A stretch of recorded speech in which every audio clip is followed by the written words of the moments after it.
tarde, boa noite. Não sei exatamente qual horário que vocês estão vendo este vídeo. Como vocês já sabem, eu me chamo Elias Lino e sou o professor de filosofia de vocês. Hoje eu quero falar a respeito de regimes totalitários, biopoder ou biopolítica e sociedade de controle. Então, são conceitos amplos, tanto do ponto de vista histórico, né, que vai do início do século XX até o século XXI, que é o que estamos.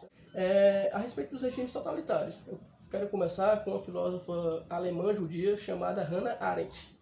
A Arendt, ela viu a ascensão do nazismo na Alemanha e ela teve que se exilar, né? E aí ela é notória no livrinho dela chamado As Origens do Totalitarismo, que ela trata dessa nova forma de governo para ela e também para o início do século XX, né? E a primeira metade do século XX, e aí ela analisa isso do ponto de vista filosófico. E aí ela pega dois exemplos históricos.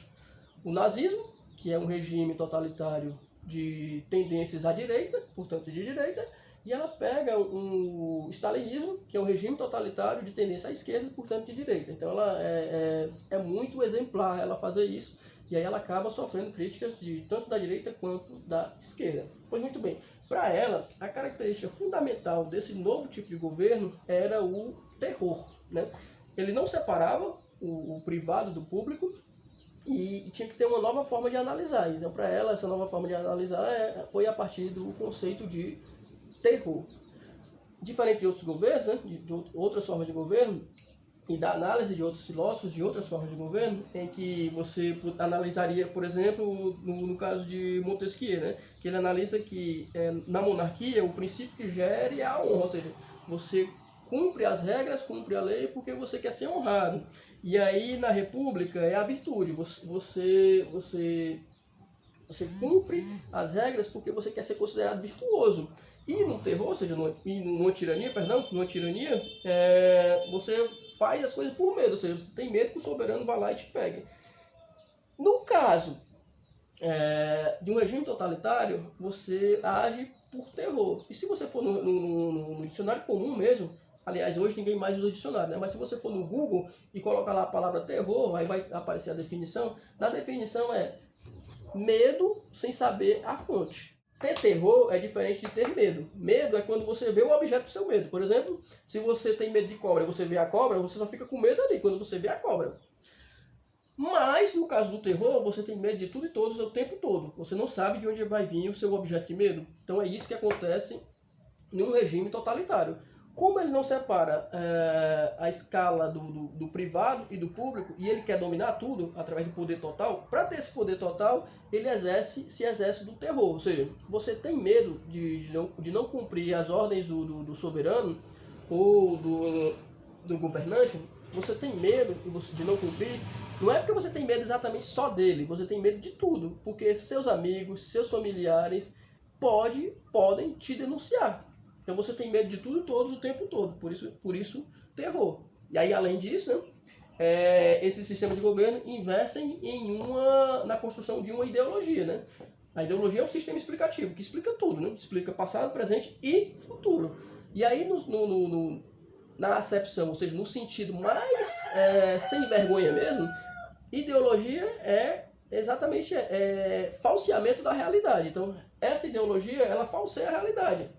Ela não diz exatamente como a realidade é, ok? E claro, faz isso também através da propaganda. Usa os meios de comunicação para se propagar.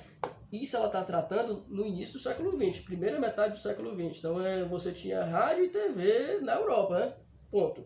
Imagine se ela estivesse tratando hoje, né? Brasil, século XX, né? Que você tem internet, você tem mídias sociais, né? Porque as propaganda pode se disseminar muito rapidamente, né? Que inclusive tem um termo para isso nas redes sociais, né? Que é viralizar, né? Lembre-se do ministro da propaganda do Hitler, né? O Joseph Goebbels. Ele dizia que uma mentira repetida 1000 vezes torna-se verdade. Como é que seria isso hoje, né? Se você coloca uma coisa nas redes sociais e ela imediatamente viraliza, né? Então ela é repetida muito mais vezes que 1000, né? Ela é repetida a milhões de vezes, né? Então essa é a característica fundamental desse regime totalitário do início do século XX, né? Primeira metade, teve alguns exemplos também depois, e aí adaptando um pouco a teoria da Hannah Arendt, a gente poderia até incluir também, como regime totalitário, os regimes ditatoriais aqui das Américas, ditatoriais da América Latina, né? Tem que ter muito cuidado, porque para ser um regime totalitário, tinha que ter o processo de massificação do cidadão, ou seja, massificar separar. Você não tornar um sujeito coletivo. Então, para ela tinha que ter isso, né? E aí eu não sei exatamente se os regimes totalitários, se os regimes ditatoriais, cívico-militar da América Latina, né, da América do Sul, teve essa característica de massificar o sujeito. Ou seja, ao contrário do que possa parecer, quando se fala massificar é separar o sujeito. Para ela, o ser humano era para ser um ser coletivo. É na coletividade que você se constrói. Quando você individualiza cada um, né, cada cidadão, cada indivíduo tem que estar no seu cantinho, no seu quadrado, sem conversar, sem dialogar, sem formar união política uns com os outros, isso é que é massificação. Veja bem, o quão isso pode ser aplicado hoje no Brasil, século XX, né? Todo mundo massificado. Então, além da Arendt, né, isso ainda no século XX, na primeira metade do século XX, além da Arendt, aí a gente já no século XXI, a gente tem outro filósofo, esse dessa vez francês, chamado Michel Foucault, ou simplesmente Foucault, que ele cria os conceitos de disciplina e biopolítica, ou biopoder, né? Que também são atualíssimos e podem ser muito bem colocados no contexto brasileiro. Disciplina, para ele, são quando o poder constrói instituições, né, do ponto de vista conceitual e prático, para disciplinar os corpos, os seres humanos. Isso inclui cadeia, hospital, igreja, sindicato, escola. Vamos pegar o exemplo da escola. Você é acostumado, né? Todo cidadão brasileiro, né? Todo cidadão brasileiro, sobretudo os das últimas gerações, vocês, tem que passar pelo menos 12 anos na escola. 12 anos, né? Segunda a sexta, às vezes aos sábados, dentro de uma sala, em fileiras, vestindo a mesma farda, comendo o mesmo tipo de comida, cumprindo horários de entrada e saída e cumprindo pequenas tarefas. E aí, se você faz as tarefas, você é recompensado, né, na forma de nota e passa de ano. Se você não faz, você é dissuadido, né? Você recebe reprimendas da escola, da direção, dos professores, dos próprios pais, e não passa de ano ou vai pelo menos para recuperação.